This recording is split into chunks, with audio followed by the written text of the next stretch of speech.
Out of the shadows of the past, as from a faded tapestry of time's procession, slow and vast, I step to bid you bear with me, the while your fancy I engage, to look upon another age. An age when on the human tide the plumed wave of chivalry rose to its summit, sweeping wide across a nation's mighty sea. France never shone a brighter power than in this high, romantic hour. So come with me to France of old, to fiery days when hearts beat high, when blood was young and hate was bold, and sword crossed sword to do or die. For love and honor gloried then, and friendship reached its peak with men. Friends were friends in those brave days. Athos, Porthos, Aramis, aye, graved our hearts with a mystic phrase, bound our lives with a mystic tie. Come, stir your soul with our ringing call of all for one, and one for all. Come on! Come on! Come on!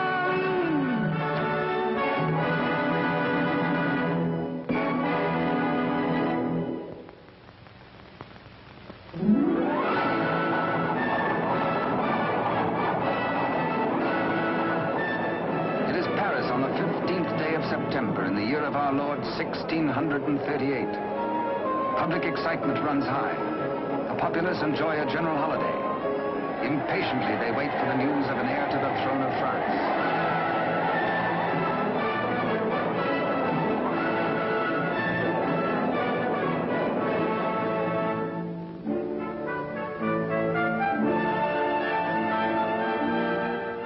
His Majesty Louis XIII, King of France.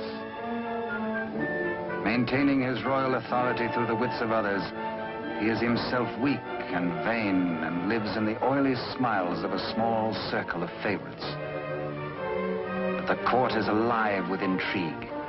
There are parties within parties, conspiracies beyond conspiracies, plots and counterplots.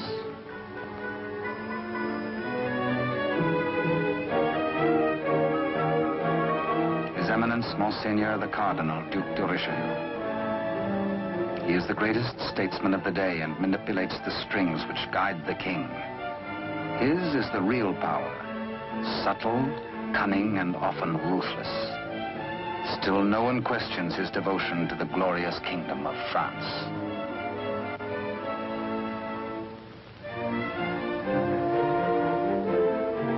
On this auspicious morning, the king pays a state visit to his queen.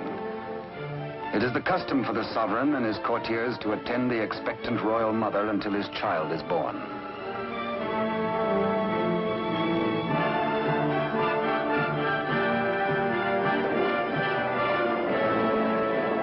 D'Artagnan, of the King's Musketeers. Relieved of his duties at court for the day, he hurries to the home of his sweetheart, Constance Bonacieux.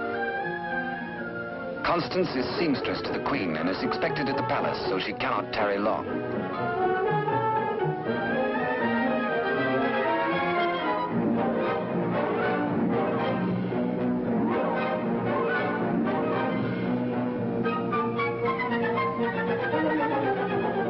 Even the most eager lover, by error, can sometimes kiss a miss, or miss a kiss.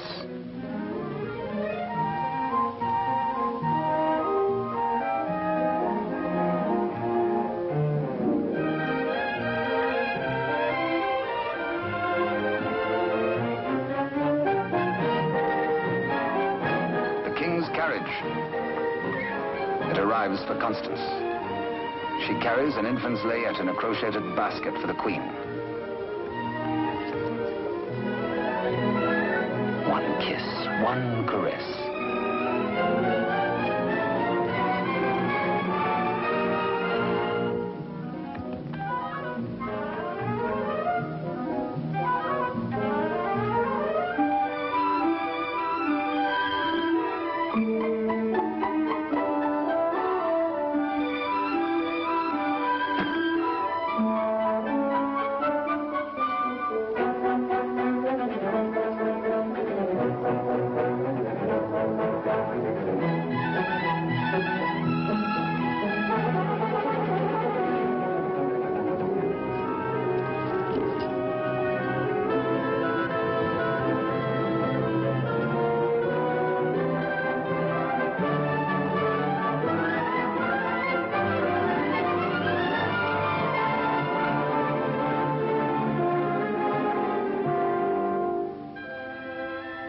A kiss truly is a delicate plant requiring privacy to grow into a tender blossom, the dream of all lovers.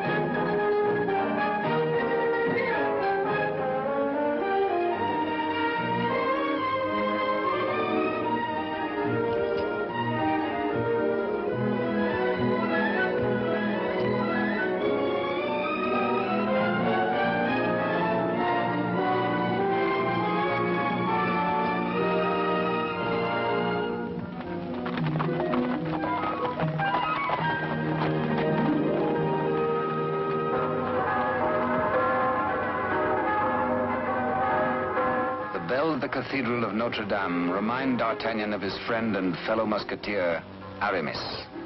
He might be in danger.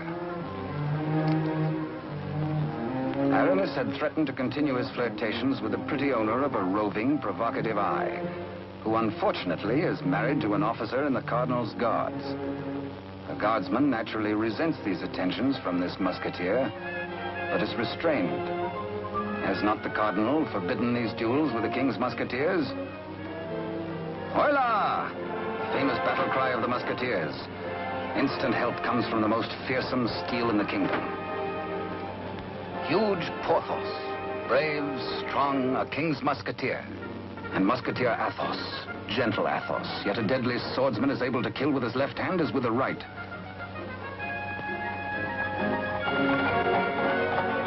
D'Artagnan! The battle is forming. The Cardinal's Guards. This is no private fight then, eh? The Musketeers against the Cardinal's Guard. It started before D'Artagnan was born. And what are the odds? 1, 2, 3, 4, 5, 6, 10 guards to 4, 5 to 2, 2.5 to 1? Too simple. Draw your skewer, Monsieur Half Guardsman. Let's measure half a point. On guard! Come, where's your challenge now? Where's your steel? What's your fear? The law? Does the Cardinal still ban a friendly fight with a musketeer or two?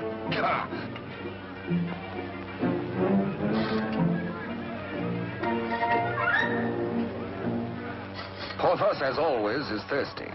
He has capacity. D'Artagnan, with his quicker eye, has a more bountiful drinking source.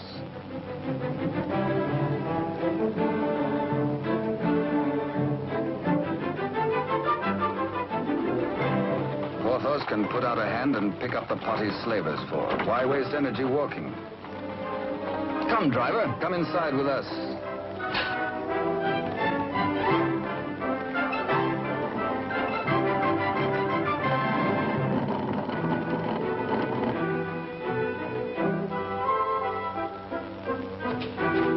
The old driver swears his wagon is damaged. His master will skin him. His horse is loose. He has a terrible wife. He has trouble. Everybody is mean to him. He has to be mean, too.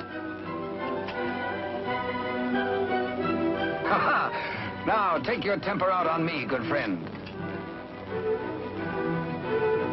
Now, feel better? Now we can talk. I'll win you the price of your horse and more. Come, guardsman, I challenge you to game. This is not forbidden you.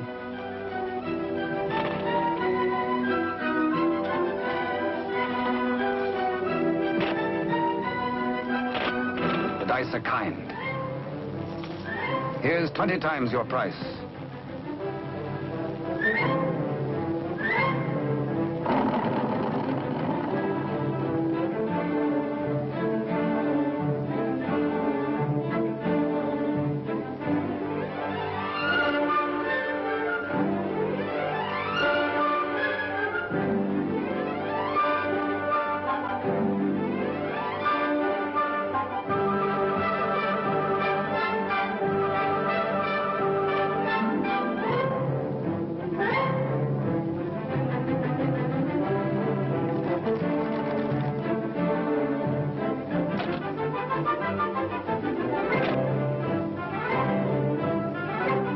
Luck riding high, D'Artagnan returns to the dice game.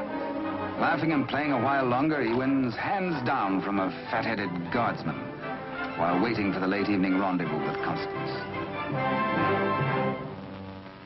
Porthos, too, has women on his mind.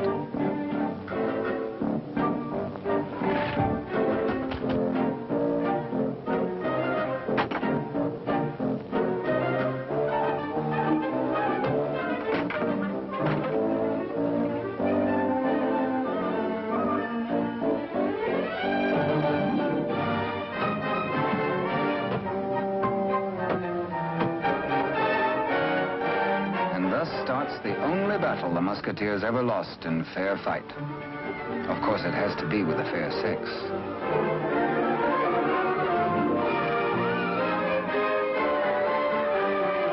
For the first time in his life, a panic-stricken Porthos screams a terrified, "Hola!"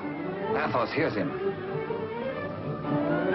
Aramis springs bravely to the side of his comrades, and they flee together. But D'Artagnan hears only the pounding of a lover's heart. As the flood of battle at last sweeps close to him, he leaps to meet the foe and draws his swords. He will fight. Yes? No. Yes. No, he won't. Here, indeed, discretion is the better part of valor. Caught between the she-devils and the deep blue sea, they choose the water.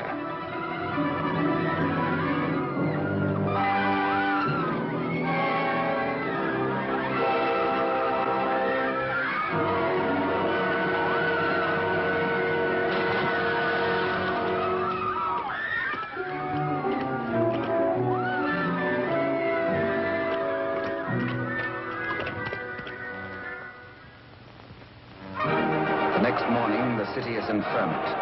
The pressure beyond the gates is so great that the people are admitted to the courtyard.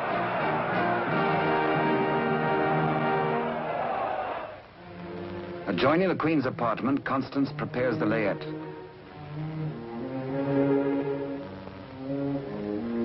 She is informed by Father Joseph, the Cardinal's trusted henchman, of the imminence of the royal birth.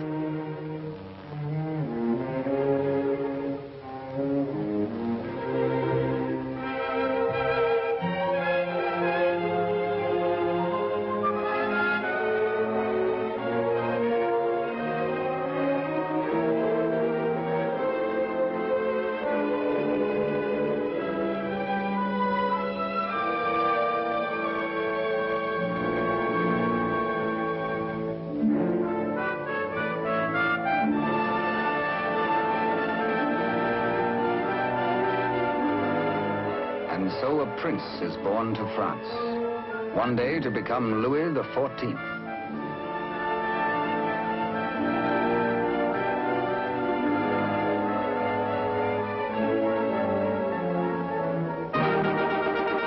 By ancient custom, his royal father presents him to the people.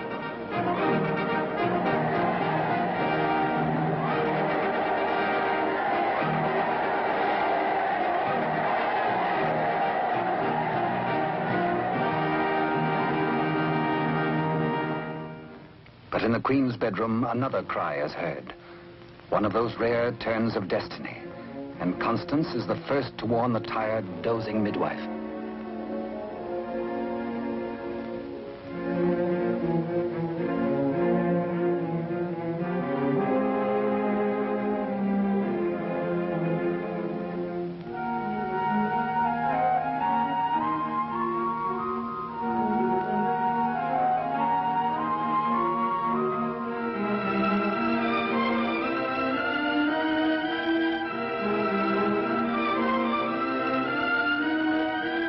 Father Joseph grasps the vast consequences of this extraordinary event.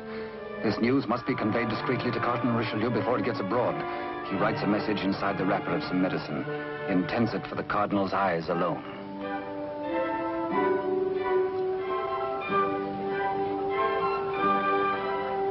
Your medicine, Your Eminence.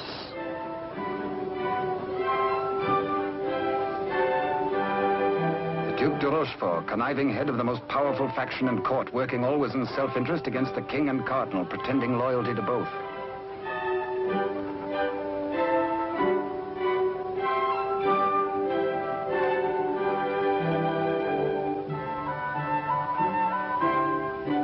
necessity for caution on the part of Father Joseph is indeed well-founded. De Rochefort, having many times seen messages thus taken to His Eminence, becomes inquisitive. He resolves by a simple trick to learn the secret passed to the Cardinal. A substitution of scraps of paper.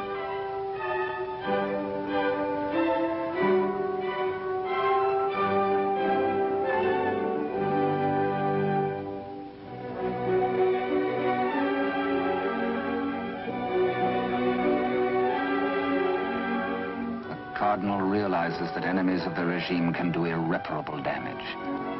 2 heirs to the throne. 2 rival parties of courtiers. More quarrels, more bloodshed. Poor France, helpless, torn between 2 factions. The secret of the twins must indeed be forever guarded if France is to have peace, and if he, the Cardinal, is to retain his power.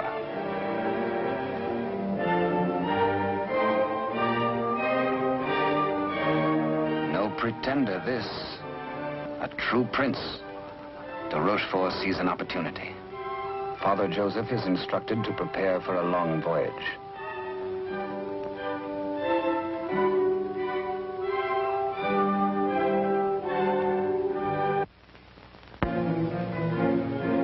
The Cardinal has a plan. He sends a page to summon de Rochefort.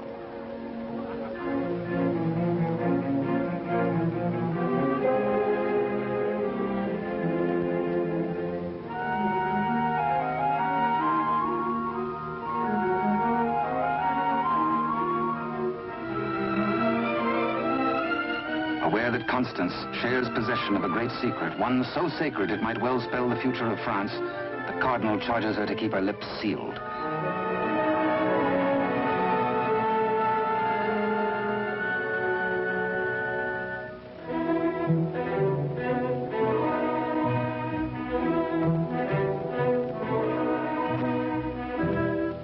Richelieu entrusts the wily de Rochefort with Constance's safety. She must not be permitted to see anyone until further notice. The Cardinal is not at liberty to tell his reasons, but de Rochefort is making his own plans.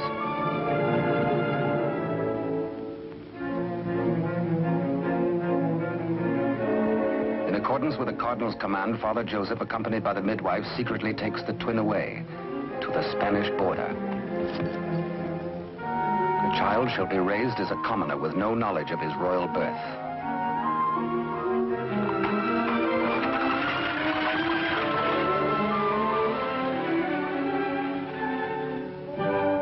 Meanwhile, in the great ballroom, the king holds a reception in honor of his firstborn. Had he known the cradle should have held 2 sons, he might have been less self-satisfied with the Cardinal's congratulations.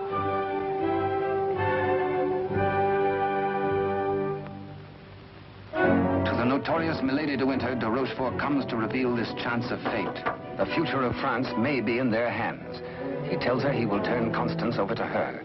She is to escort Constance to the convent of Saint-Gamel. There, force her to tell the whole of the Cardinal's secret and plans. He will play one against the other, Cardinal against King, for his own ambition.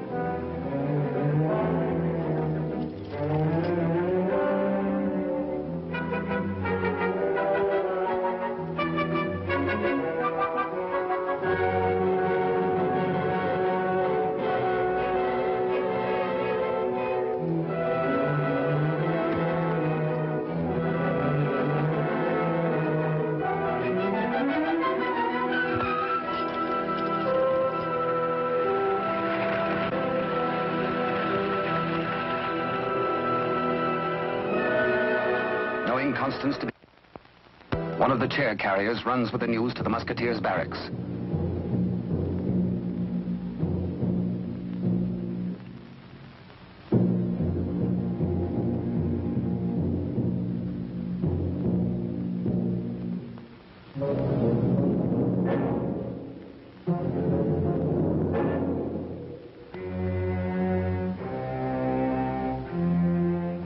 D'Artagnan, wake up! Constance taken by force, by de Rochefort.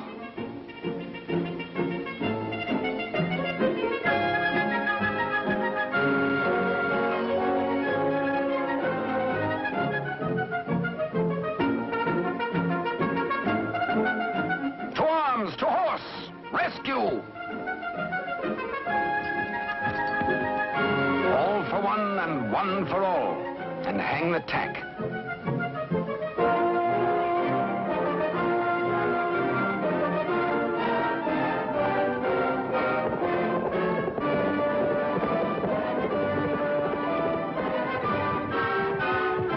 The wily cheat is in no mood to cross steel with this angry Gascon bent on justice.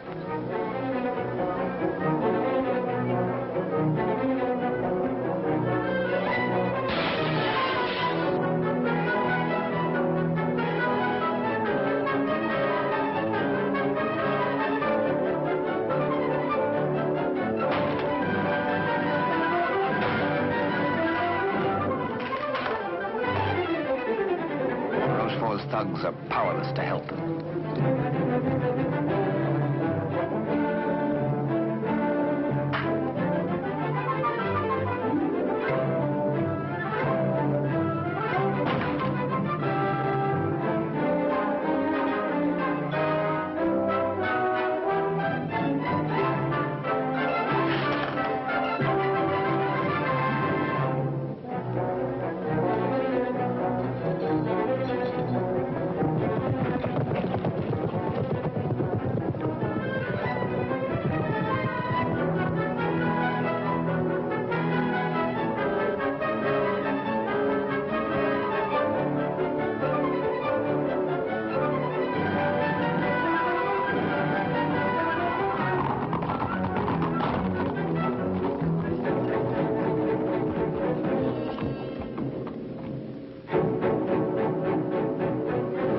Rochefort is stubborn. He will not talk. He has to be persuaded.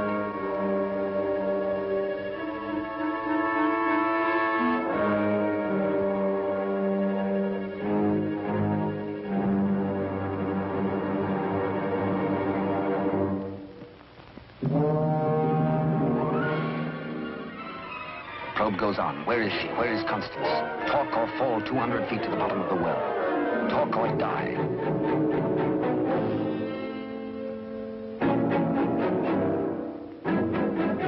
The Cardinal's guard look on, afraid to act. A strand at a time, steel cuts through hemp. Thin strands of it, and now but two.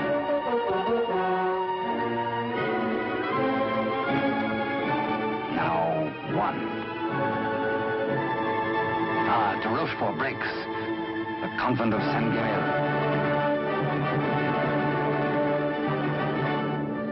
To the rescue!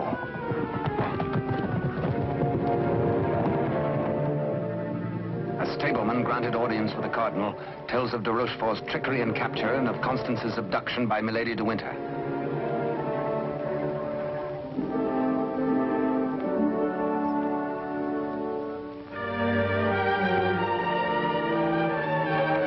Richelieu and his escort reached the well to confront the Duke.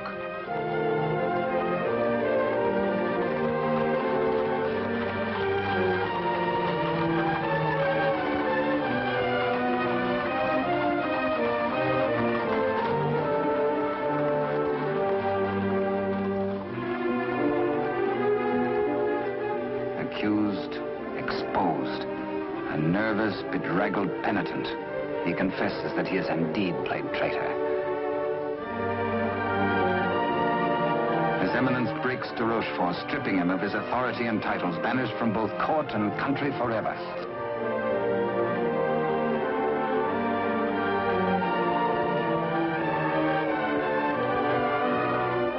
Fearing for the safety of Constance, the Cardinal speeds in pursuit of Milady de Winter.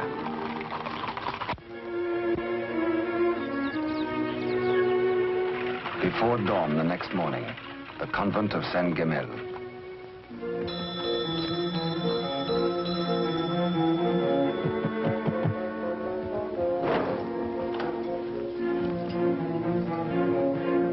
Milady de Winter assures the unsuspecting nuns her prisoner is an enemy of the state, to be confined to the convent on orders of the Cardinal.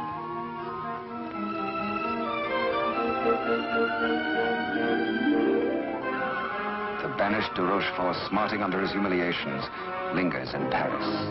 All is not lost. He uses the last of his wealth in a desperate gamble and buys the services of ruffians.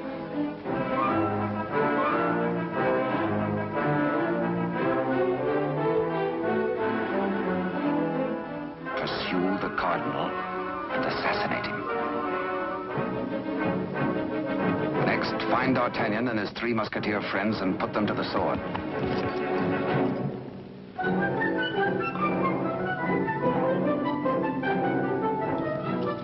Rochefort still dreams of himself in terms of the most powerful man in France.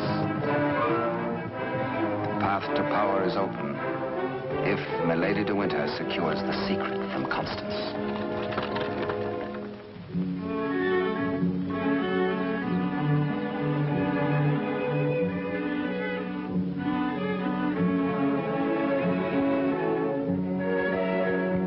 With sweet words and honeyed entreaties, the unscrupulous Milady de Winter seeks to cajole Constance into telling all she knows.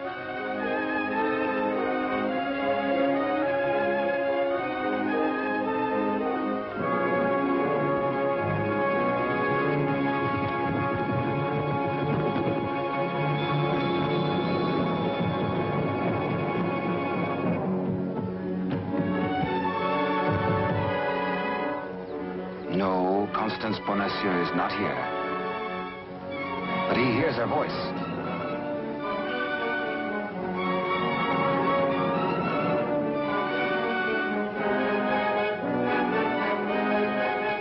Hola! One for all and all for one.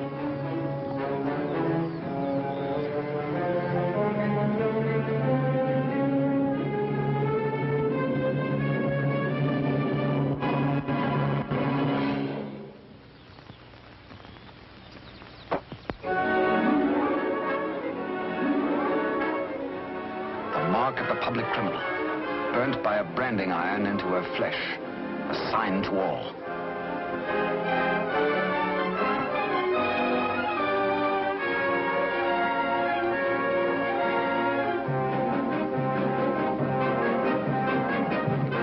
Exposed to Constance as a criminal, Milady de Winter is desperate. If caught thus in a second act of crime, by the laws of France, Milady must face public execution.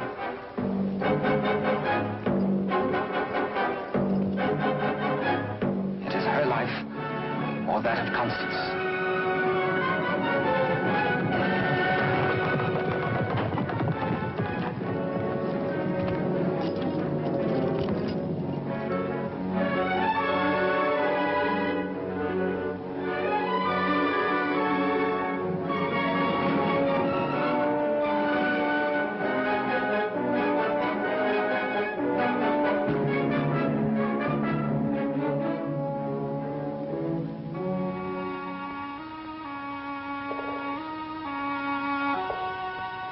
D'Artagnan hears Constance whisper that she loves him above all men. And then she murmurs 3 words, the other one, the other one.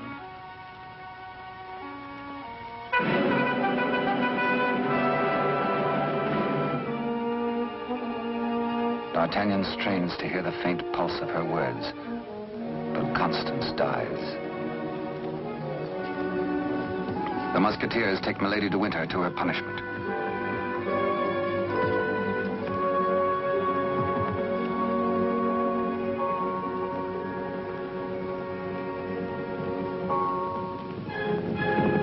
His Eminence the Cardinal has traveled through the night.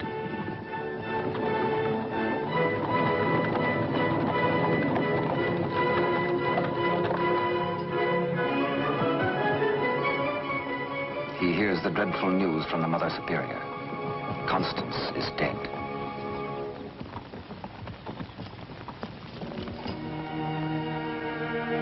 Faithful, loyal Constance.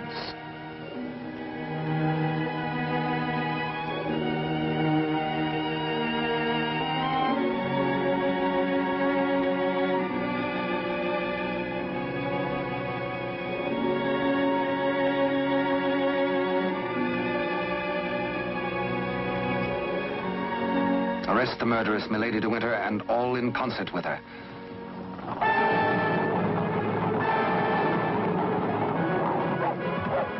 three musketeers, Athos, Porthos, and Aramis, enraged, take the law into their own hands and deliver the murderess to the public executioner and order her death.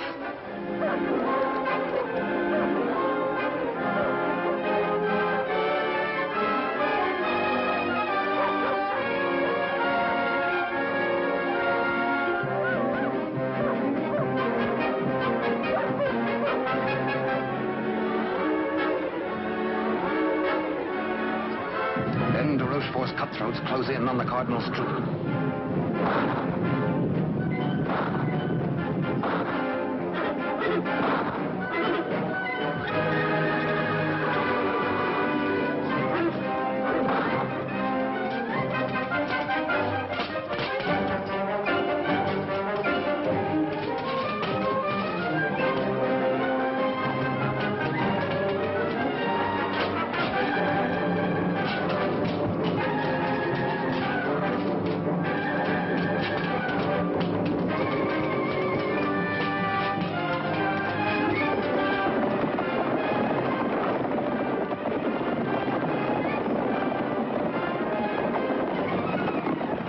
Some distance away, the musketeers are captured by their deadliest rivals. The Cardinal's guard formally arrest the musketeers for continuing to take the law into their own hands. Disarmed, the musketeers are set against the wall for execution.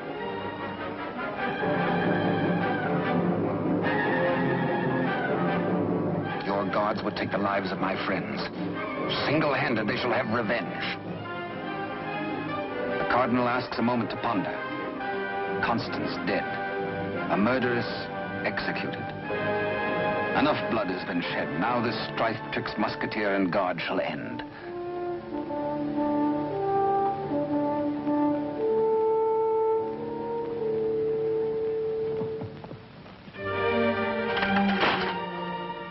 D'Artagnan's plea saves his friends, but there's to be a harsh penalty. Richelieu's plan concerns the state, and these continuing disputes between his guard and the king's musketeers. The four musketeers must separate, never to come together again on pain of death. His judgment, oh, a sorry day. The musketeers are banished, each to his own province, never to visit Paris again, nor set foot beyond the bounds of his own fields.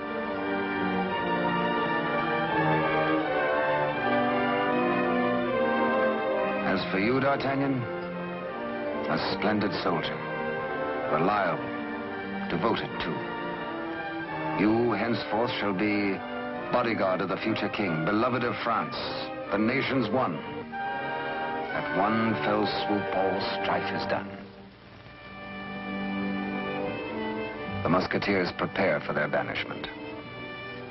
Godspeed, farewell.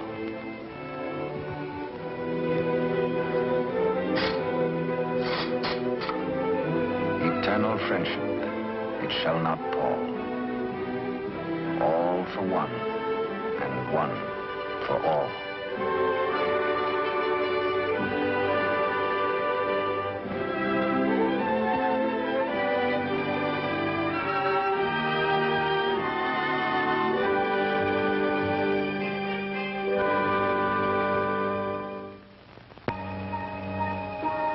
"5 years have passed. France is at peace. The infant prince grows to boyhood. Cardinal Richelieu, driven hard by the responsibilities of high office, lives in semi-retirement. And a royal father educates his son in courtly etiquette.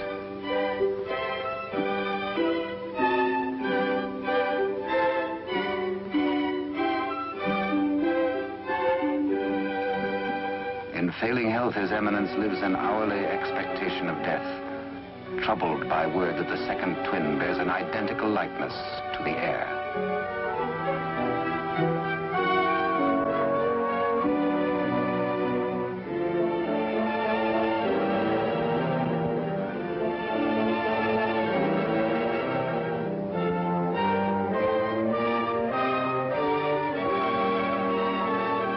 The dangers inherent are obvious and weigh heavily on the Cardinal's mind.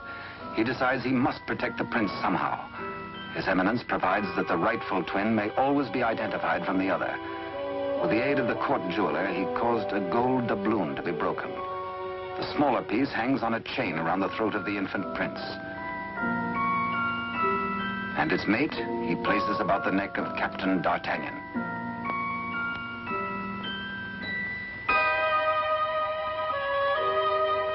And so, by joining the pieces, the true heir to the throne of France and the prince's first guardian are known to one another for all time. He starts to say, I hold a secret, but the chill hand is upon him. The life spring ebbs, and the great voice is silenced.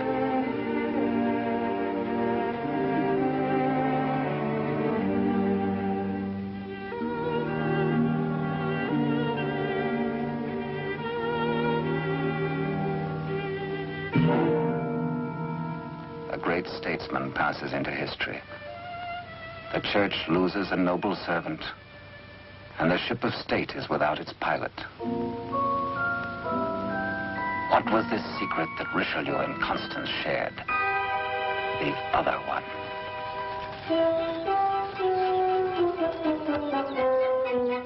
Across the Spanish border, the prince's twin brother is reared by servants of the late cardinal. The banished de Rochefort, living nearby, holds the twin under his very eye. He bides his time. He has only to wait patiently for the proper day.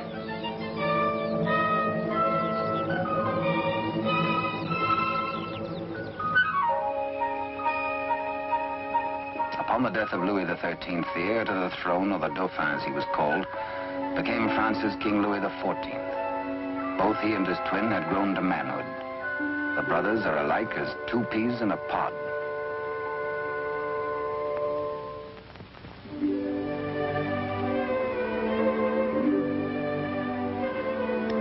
Years have passed and more since Richelieu bent his iron will to break the bonds that held us four.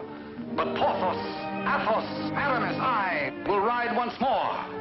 Once more we'll heed the clarion call of all for one and one for all.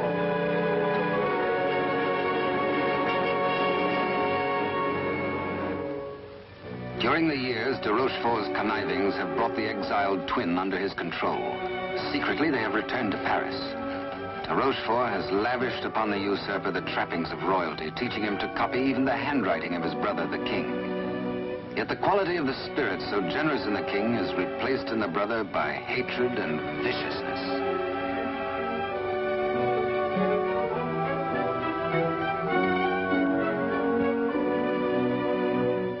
The king's valet, de Rochefort's spy, brings long-awaited news. Within the week, an older D'Artagnan, after a lifetime of loyal service, will retire and leave the court. The young king will be without a bodyguard. Every detail of their plan has gone over. The map, the sentries to overpower, the secret approach to the royal apartment, the signals.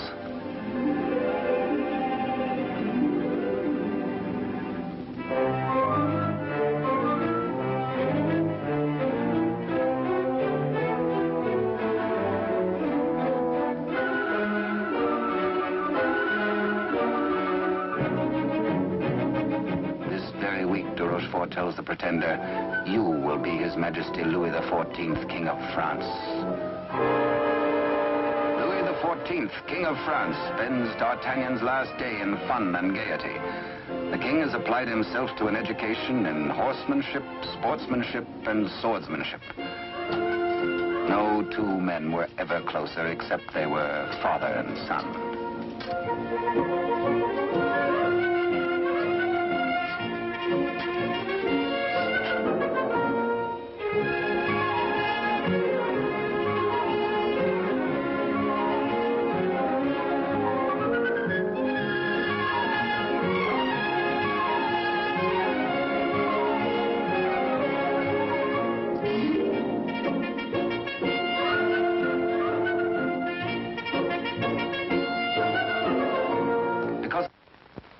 Early, D'Artagnan enters the royal bedchamber to bid the king goodbye.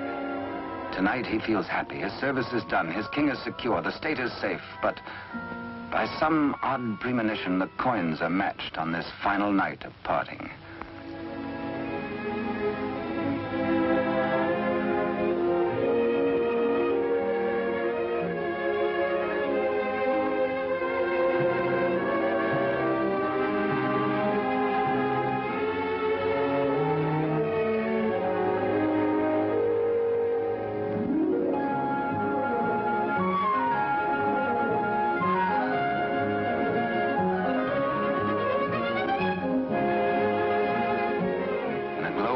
memories of a delightful evening with the king, Captain D'Artagnan arrives outside his lodging and is amazed to find himself beset by ruffians.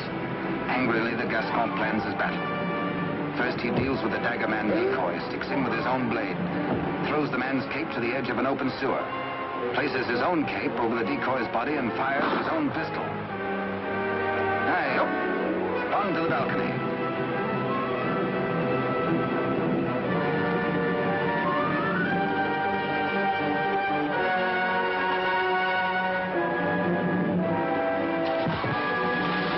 There, they believe, goes D'Artagnan.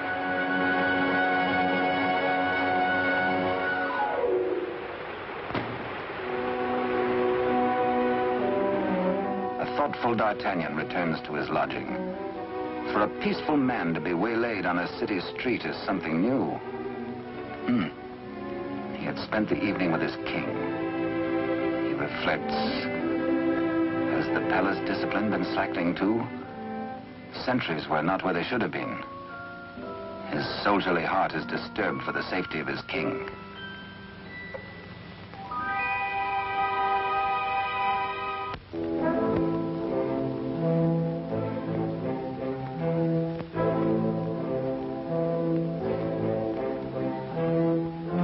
Rochefort's plan is working without a hitch. Sentries at the outer gate have been overpowered. Entry is forced into the inner quadrangle. The palace is entered through a servant's postern leading to long-forgotten cellars. Success. No sound, no word, no warning.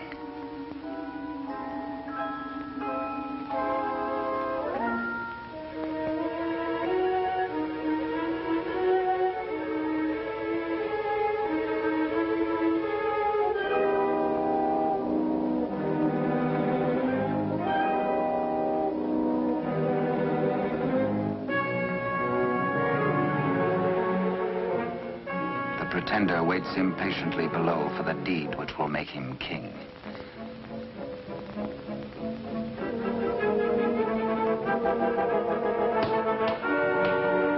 In the anteroom to the king's bedchamber, de Rochefort's maggot awaits his master's signal, ready for the final treachery.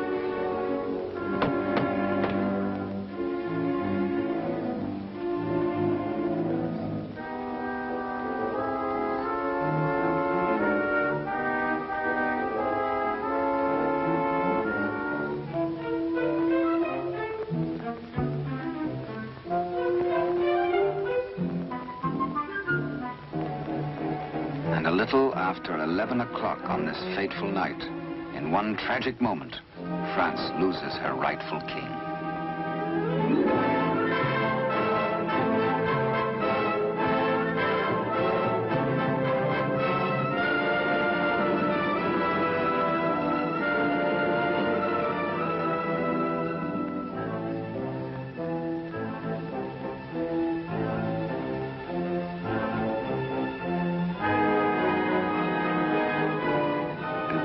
Uncertain if he dreams or not, King Louis XIV, surrounded by strangers, looks unbelievingly at a venomously mirrored likeness of himself. The usurper watches his royal brother with a lifetime of hate. De Rochefort's plans have been cleverly checked and double-checked. He means to hold the true king a prisoner as a threat over the head of the usurper should he rebel against his commands. At de Rochefort's order, his cohorts strip the king of his night attire and in exchange dress him in the usurper's clothes.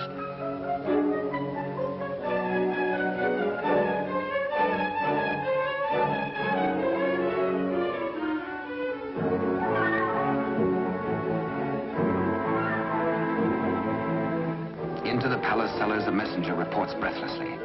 D'Artagnan is dead. His body thrown in the river. Complete triumph at last.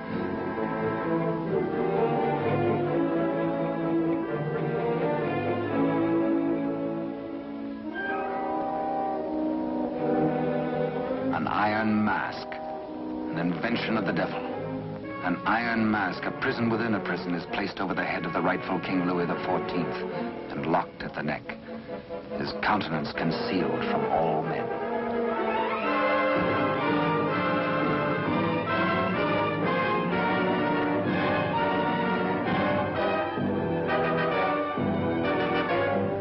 true king is led away.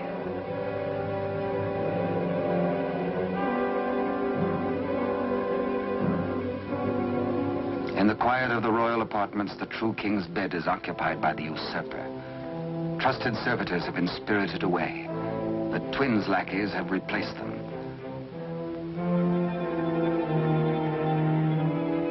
De Rochefort's plan is complete. Poor France. Ruled by a youth driven near to lunacy by a solitary childhood, by de Rochefort's lies, by his own poisoned dreams. Truly a madman.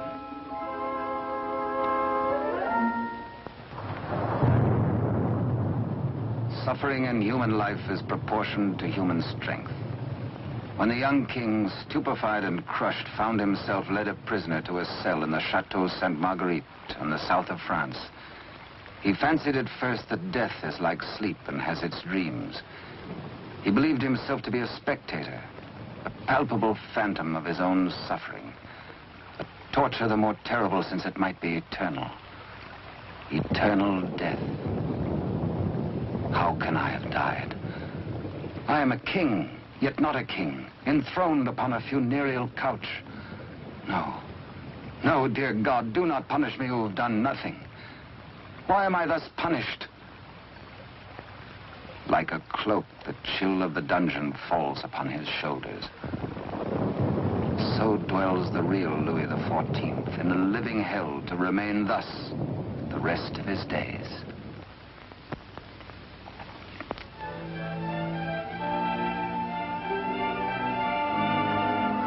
The Queen Mother, always restricted, prevented from seeing her son, determines finally to pay him a visit.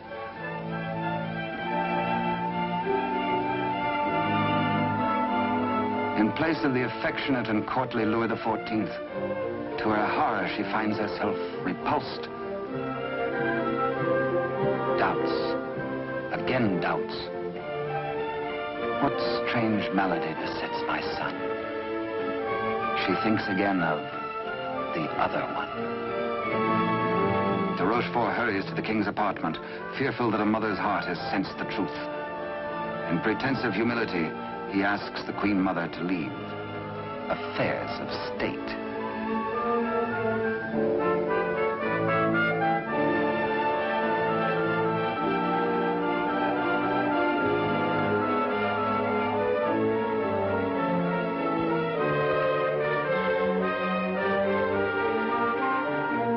De Rochefort is determined. This shall not happen again, and whispers death.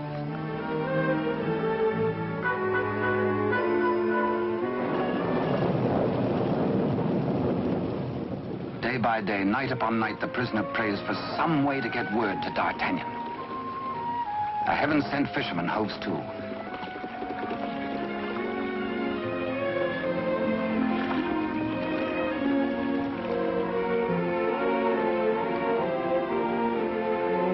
He finishes scratching a message into pewter, and as all good prayers must be, his prayer is answered.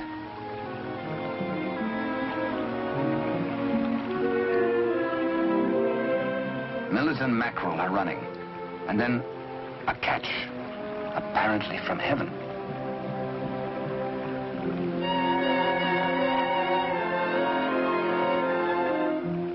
The fisherman reads the name of D'Artagnan, the idol of the nation. A written word, a beloved name, an urgent message. He, a patriot, needs no urging.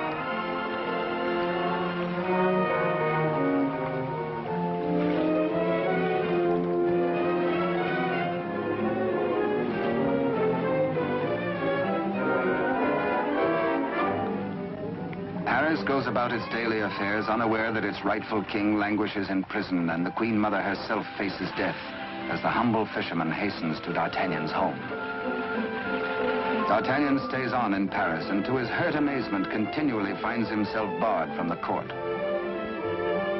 Day by day, week by week, audience with the king has been refused him. The fisherman blurts his weird news. A story hard to believe. A lonely castle which D'Artagnan knows like the palm of his hand. A prisoner in an iron mask behind its bars.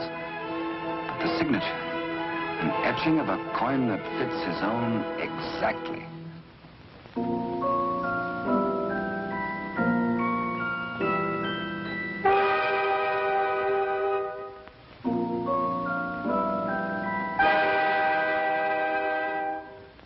Come, friend, eat and drink. There is business at last for me at the palace.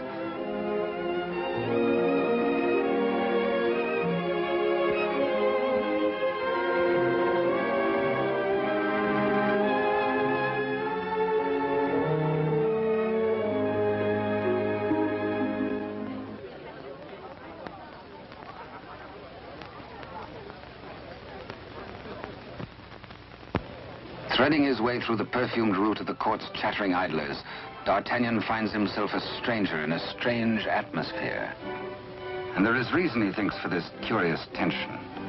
De Rochefort and the king.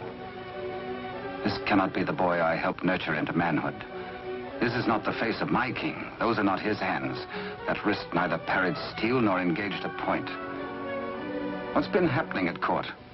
De Rochefort's back in favor, a disgraced exile once more sporting about the throne room in the king's presence. D'Artagnan is amazed and shocked. But a further shock is in store. A chain and coin is passed to de Rochefort. If he can believe his eyes, in all the years he served the king, they never left his royal person. He overhears a snatch of conversation. The other one. And suddenly he hears the dying voice of Constance. The other one. The other one.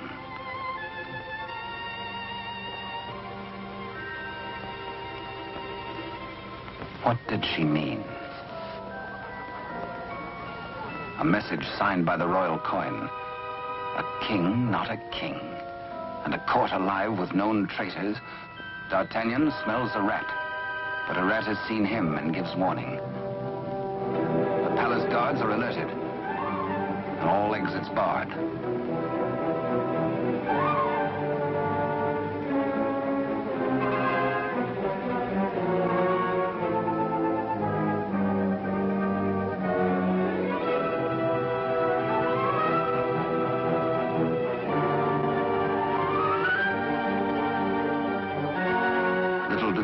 With a resourceful old musketeer.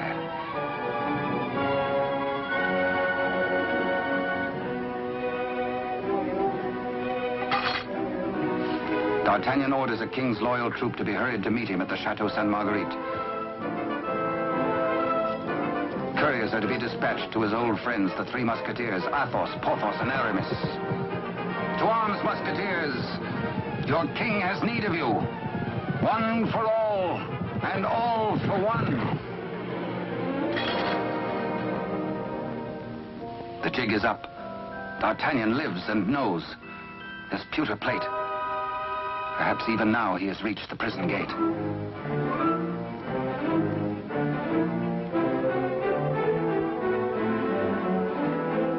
De Rochefort cannot believe his future lies in a common plate.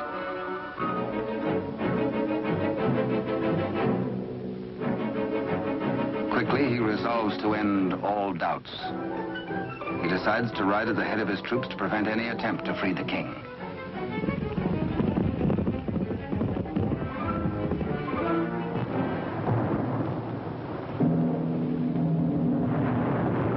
The puzzled D'Artagnan has reached the Chateau Sainte-Marguerite, certain that his comrades will join him. Under cover of the raging storm, he rose to the grotto beneath the castle. Many a time as a young officer, he had patrolled this grotto passage. It led, he knew, to the arsenal. Beyond that, the armory. Then the main hall and staircase to the tower itself. Up there is the man in the iron mask, the writer of the message.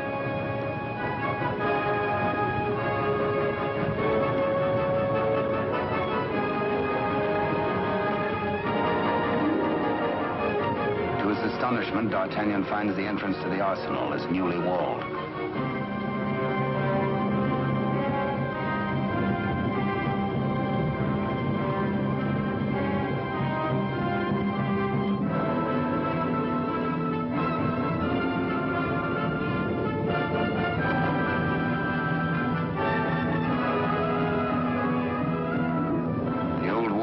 prepared to hazard it alone if necessary.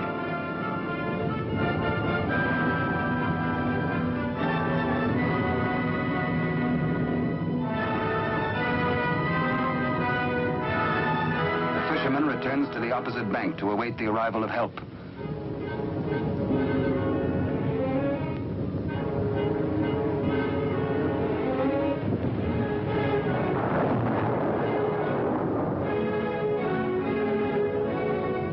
Athos, a few years older, a little more grizzled, the same brave companion as of old, ready and willing for any gambit.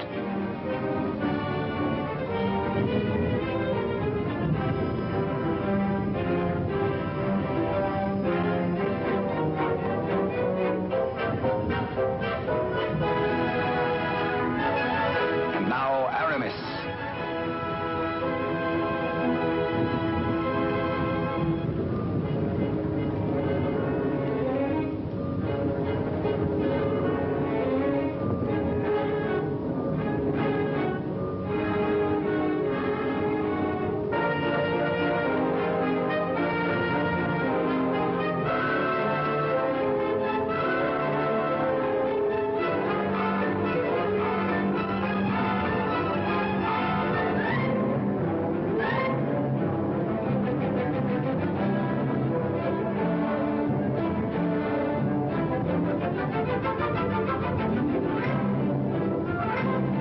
Two of the valiant comrades have arrived.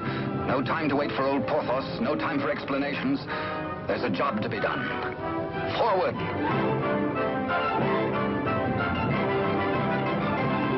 Through the racks of gunpowder barrels to the main hall, and the tower staircase itself.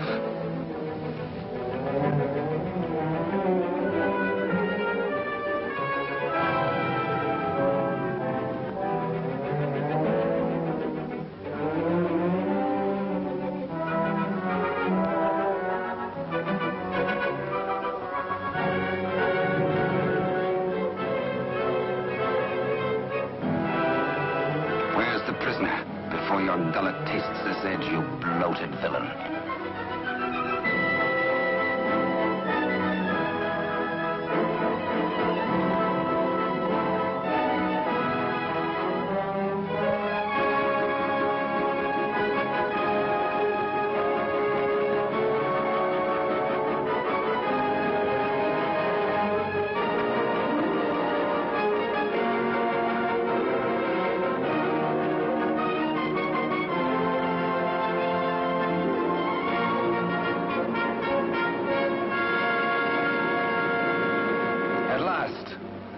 D'Artagnan knows the voice.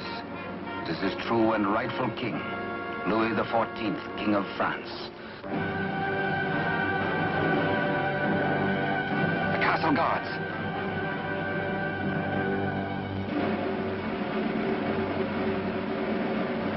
The challenge is met. Hola! The musketeers fight together again.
more eager on that account, and thirsty as much for the sight of his companions as for a little drop of blood.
All for one and one for all.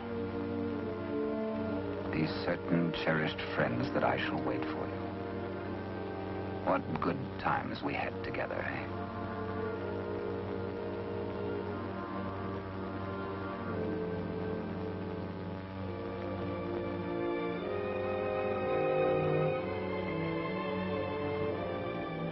Good Porthos, farewell. You died as you lived, for love of country, in the service of your king. The fisherman gives warning of the approach of enemies.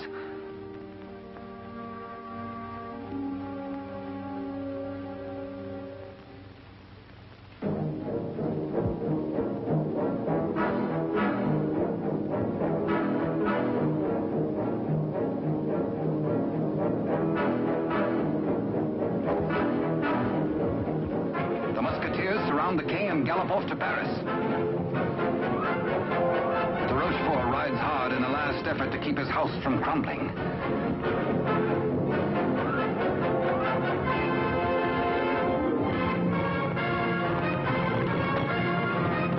The odds are 10 to 1.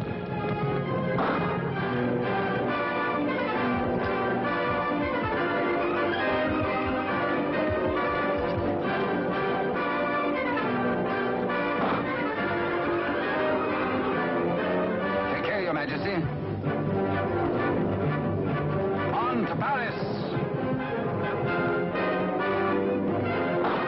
Farewell, gallant Aramis. A traitor's bullet struck you down. Meanwhile, Athos crosses swords with de Rochefort.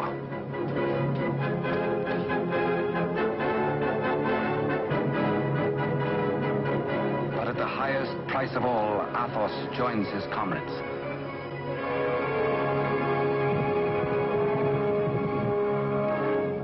Without knowing his own peril, the half-wit, half-king entertains his royal mother at a palace luncheon.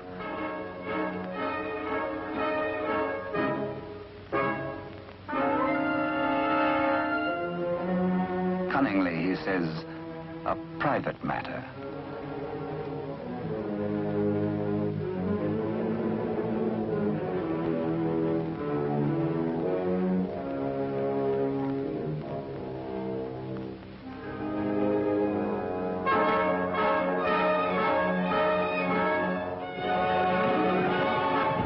Troops from the palace, friends or foe? Friends. D'Artagnan breathes relief. The king is safe. God save the king!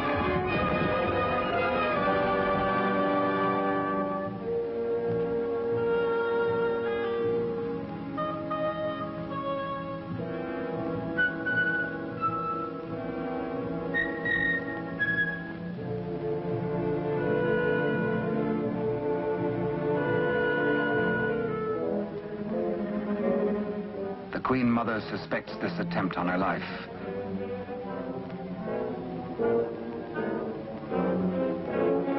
The witch's brew, a subtle poison already responsible for many an agonizing death. Raise your glass, madam. drink to your king, to your country, and its illustrious people. Come, I give you France. Dare she refuse?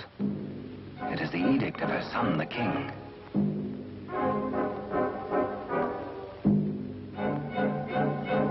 The toast, but a warning cry.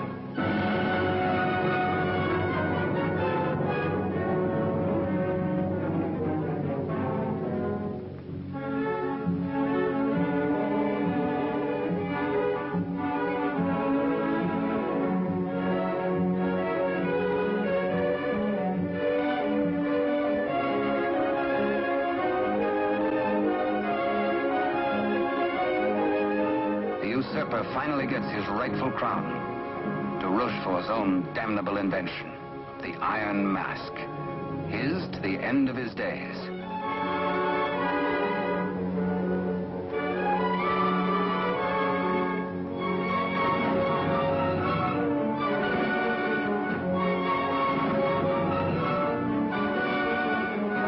As D'Artagnan pours away the poisoned wine, the usurper takes swift, bitter revenge.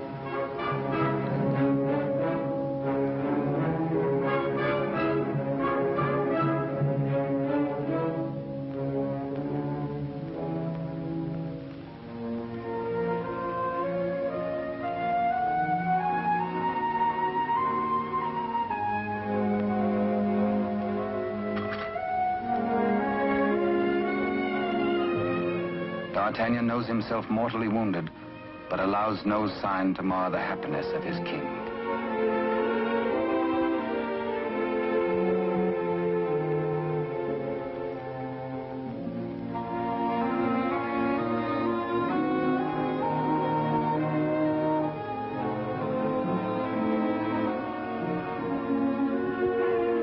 Blood, the weapon of the murderer, with crimson evidence on the blade.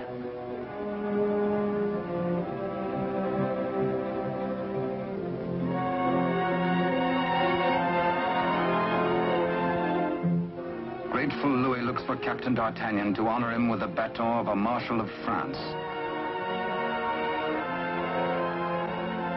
But where is the Musketeer?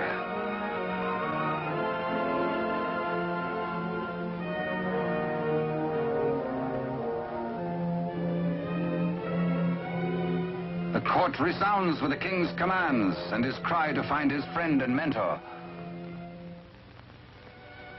What a man may think when he knows of the approach of death is secret between himself and his maker. Perhaps the gallant Musketeer thinks most of his lost love, Constance, and of all the tender, lonely years kept warm by her memory. He dies in hope of faith that she might welcome him, that once again they might be one. How can they die, these bright ones? How may such energy, once released, be prisoned by earth or stone or grave? We die as we lived, say they, with life. And with life, how can there be death? Only remember us. Only open a little book and we shall always be with you. To ride a fine horse, or to cross a sharp blade, or carouse with a barrel, or dally with a maid. Come one, come all.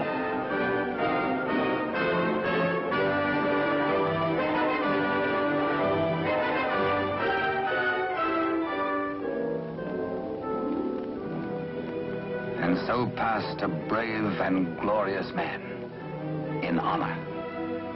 Only think, and we live again. We live forever. For with us, now as ever, it's one for all, and all for one. And thus it was in France of old, in fiery days when hearts beat high, when blood was young and hate was bold, and sword crossed sword to do or die. For love and honor gloried then, when life was life, and men were men.